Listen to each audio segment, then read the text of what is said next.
बारिशों में ये नहीं होती। जब बारिश होती है तो इसकी सिचुएशन इस जो सेंट्रल से तकरीबन 10-10 फुट और 12-12 फुट ये पानी इसको आ जाता है। प्रॉब्लम क्या होता है, आपके चैनल के तवज्जुह से मैं मीडिया को और गवर्नमेंट को ये बात बताना चाहता हूँ कि इस अंडरपास के लोगों की जान लेना, ये बच्चे आज भी नहा रहे हैं 2 दिन गुजरने के बाद, और ये बच्चों के लिए इस वक्त स्विमिंग पूल बना है।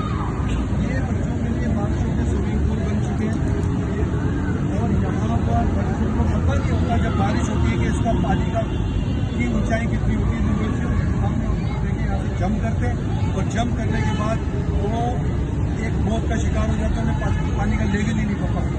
मैं प्राइम मिनिस्टर इमरान खान से ये अपील करूँगा कि वो आए, कराची का दौरा करें। अंडरपास हमने बनाए थे लोगों के रास्ते के लिए, अंडरपास हमने स्विमिंग पूल बनाने के लिए दी थे, और आज 2 दिन गुजरने के बाद आप देख रहे हैं कि कोई रास्ते नहीं रोक लोग आ रहे हैं, जा रहे हैं, आवाम आपके सामने बच्चे देख रहे हैं, नहा रहे हैं। ट्रैफिक, अगर इसको पानी को निकाल दिया जाए यहाँ से तो ट्रैफिक बहाल हो सकती है। ट्रैफिक के मामलात हैं, लेकिन इस पानी को नहीं निकाला जा रहा। आपका चैनल भी देख रहा है, ये कैमरे की आँख भी देख रही है, मैं भी देख रहा हूँ। कोई पानी को निकालने वाली कोई तंजीम को बंदी यहाँ पे नजर नहीं आ रही। हमारे साथ जो मौजूद है उनका यही